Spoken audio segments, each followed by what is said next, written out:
Man, you know what time it is. Let's bust some ghosts. NERDSoul.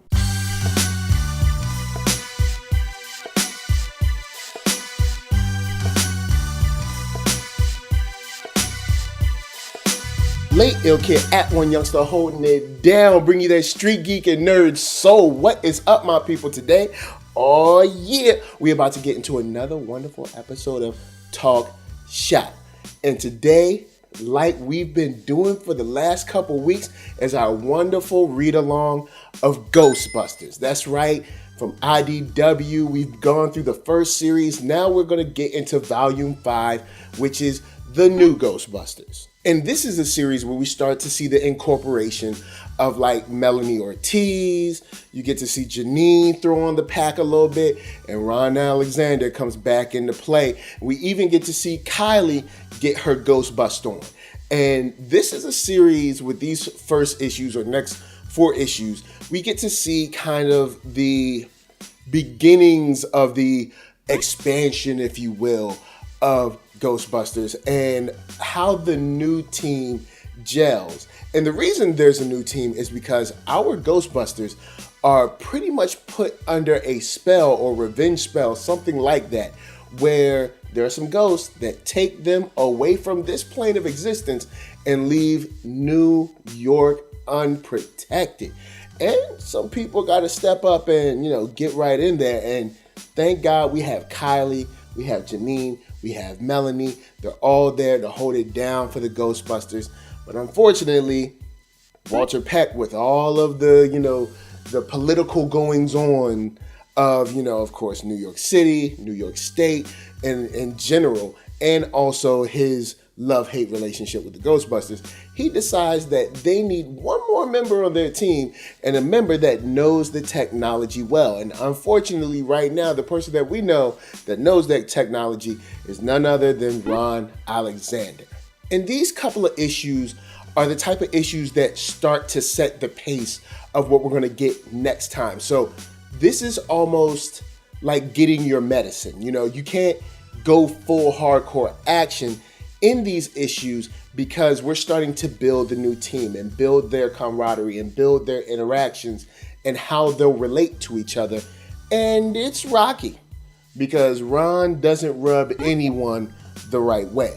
But Janine gets to shine very well as the kind of like surrogate leader of this team. Like, she steps up and really gets in there. She gets her hands in the dirt. She really deals well with Walter Peck. She lets him know she ain't taking no crap.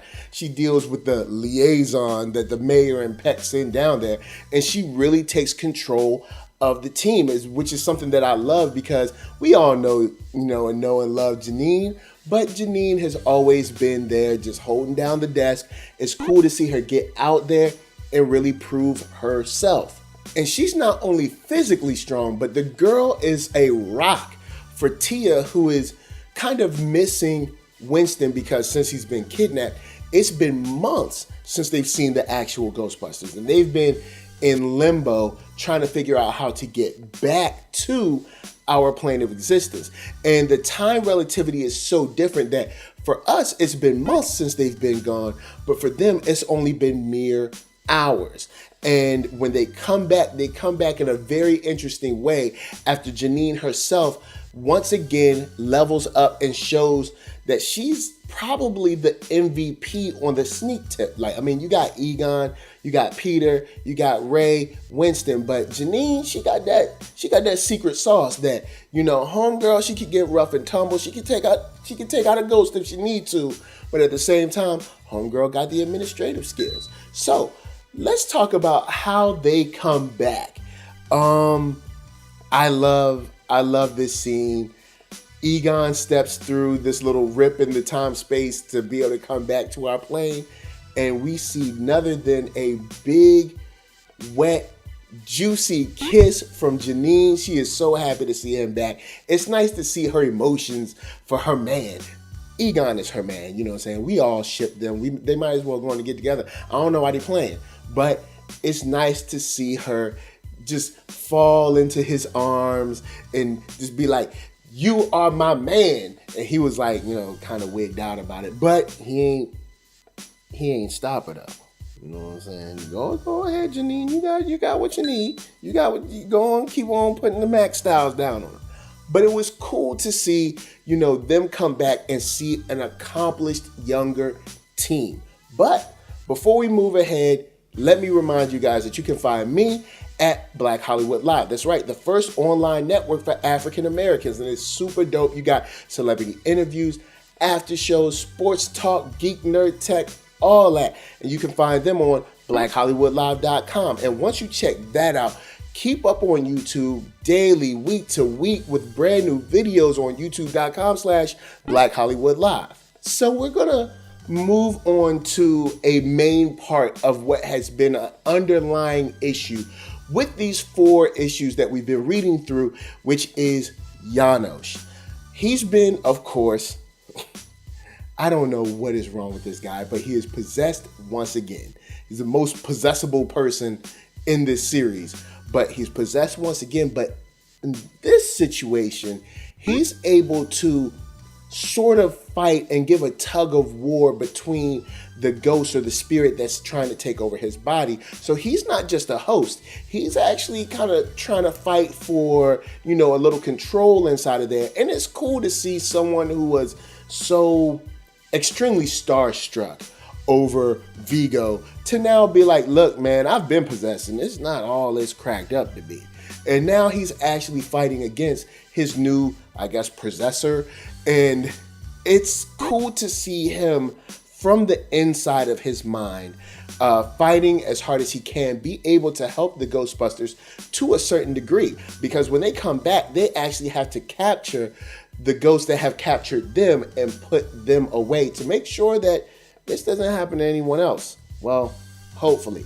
And that's kind of where this ends up. There's a back issue that goes on through these 4 issues, which I didn't want to touch on, but you get to see a nice little reveal that has to do with one of our favorite returning ghosts when it comes to the real Ghostbusters. And I think that you guys will really, really like it. But guys, I know you're reading along. How are you feeling about this volume 5? Are you still hanging on? Are you like, it's not as hot as it used to be? I'm still having a good time. I thought it was a lot of fun. I love Kylie from Extreme Ghostbusters, so bringing her into this is a great added piece. Also, the reference to the rookie that's out in Chicago doing his Ghostbusting thing. I really just love the vibe and how they're starting to broaden this world. It's a lot of fun. It really is. It's a fun read, and it's so fun that you can just rip through these issues. So, of course, guys, holla at me. I'm gonna holla at you. Keep on reading because, of course, reading is fundamental. And don't forget that the fun and fundamental is definitely inside of this Ghostbusters. But honestly, if you love Ghostbusters, I think this is for you. So, before I bounce, I got to tell you guys to hit up ThatNERDSoul.com. That's right. Check me out. All the videos are there from the oldest, newest, latest, greatest, and all that. Then hit up shop.thatnerdsoul.com and pick yourself up a t-shirt, player. And don't forget one for them playettes. Then come back here, like, comment, subscribe, and share that Nerd Soul. That's right. There is no better way that I can tell people that you like what you are watching. And of course, my shout outs got to go to LA, what up? VA, what up? RVA, you got my heart. And please, look, be good to yourselves and be good to each other. And if you see a ghost, do not let it possess you. It's not a good thing. Peace.